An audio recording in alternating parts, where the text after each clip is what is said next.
Today, we will talk about changes in travel and new travel rules in 2025. Big and exciting changes are coming for travelers in 2025. And if you're not prepared, they could cause serious challenges to you and your travel plans. These updates will affect nearly everyone, so stay tuned and watch till the end. Hi, I'm Kate, and this is what's next. In this video, we will cover important things to know when traveling in 2025. That includes the Real ID compliance for US domestic flights, the US online passport renewal, exciting new airline policies implemented in 2025, and Europe's new visa and entry-exit system. Let's go. Now, let's get things off with one of the biggest changes coming in 2025, the Real ID compliance. If you plan to travel after May 7, 2025, you'll need a Real ID to board a domestic flight. A Real ID is issued by state that meets federal security standards. It's required for air travel, federal building access, and more. It is also designed to help protect against identity theft and make air travel and federal access safer. To check if your ID is already a Real ID, look for a star symbol at the top of your driver's license or ID card. If it's there, your ID is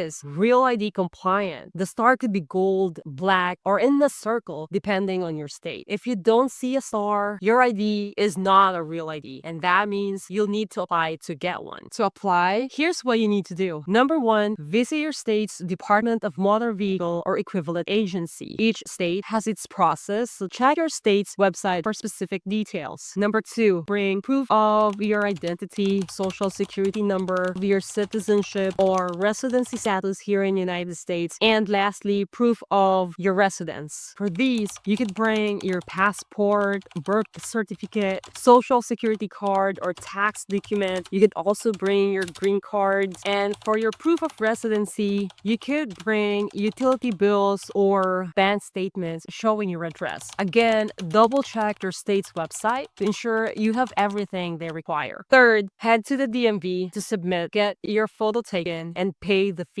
Some states issue temporary IDs while you wait for the real card. After applying, you'll typically receive your Real ID in the mail within a few weeks. To me, this process seems to be very straightforward. But if you don't want a Real ID, you can use a passport or other federally accepted forms of ID for traveling after May 7, 2025. But if you want the convenience of having a Real ID, it's best to get your Real ID ahead of the deadline. For more information on how to apply for a Real ID, visit your local DMV website or check the U.S. Department of Homeland Security's page. Next, let's talk about a game-changing update that happened in 2024 that you may not know about. Starting in 2024, U.S. passport holders can now renew their passport online. Renewing a U.S. passport used to mean long waits, forms to fill out, and the anxiety of mailing with your personal information. But in 2024, everything changed. The U.S. State Department launched an online passport renewal system, making the process faster, easier, and more convenient. No more printing forms or standing in line. Everything is done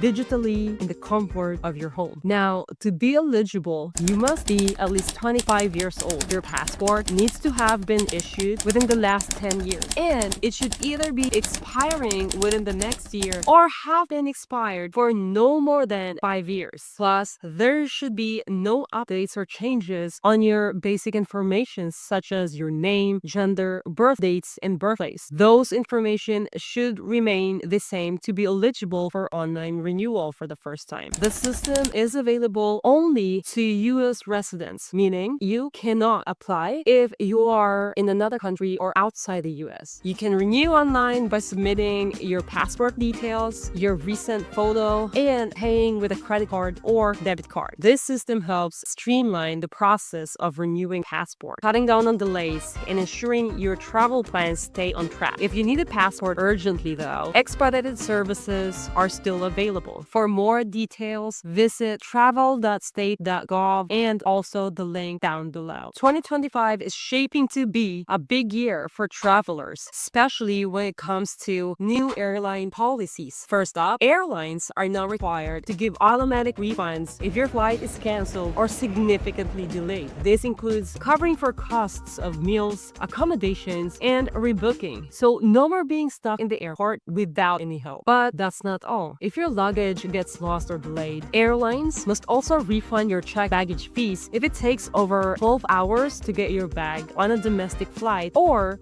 15 to 30 hours on international flight. And if you paid extra for perks like Wi-Fi or upgrades, but you didn't really get what you paid for, you'll be entitled to a refund as well. These are all very exciting things for consumers. And why is this happening now? This is all part of the new consumer protection policies designed to make travel smoother. For more details, check out the U.S. Department of Transportation's website for any updates on airline passenger rights. These rules give travelers more control and really peace of mind, knowing airlines are legally required to help when things go wrong. Thank you for staying until the end of the video. If you haven't already, please click that subscribe button below to help the channel. And now for our final travel update in 2025. If you are planning to go to Europe in 2025, then you need to know this. Starting in 2025, US travelers will experience a major shift in how we enter the Schengen zone. Currently, US citizens can visit without a visa in Europe, but in the future, we'll need to provide biometric data such as fingerprints and facial scans upon our first entry. This new process is part of the EES or entry-exit system, which is being introduced to track visitors more effectively and also enhance security. For US travelers, this means a few things to keep in mind when planning for future trips. Number one, biometric data requirements. On your first entry into the Schengen zone, you'll be required to submit fingerprints and facial scan. These will be linked to your passport, and so you won't be needed to provide them again in your next visit. This system aims to make future crossings smoother. Number two, no more passport stamps. Instead of getting a traditional stamp, your entry and exit will be digitally recorded. This could cause a faster processing, but might also cause some initial delays as the system gets up and running. Number three, EES system is implemented in phase. The new system won't be fully operational all at once. It will be progressively introduced over 6 months, starting in late 2024, with full implementation expected in 2025. And there you have it, your essential guide to the new travel rules for 2025. From real IDs to online passport renewals, airline refunds, and EU's new entry-exit system. These updates are designed to make your trips smoother and more convenient. So make sure you share this video with your fellow travelers and don't forget to click that subscribe button for more updates on all things travel. Thanks again for watching until the end of the video. I appreciate you and see you next time here at What's Next.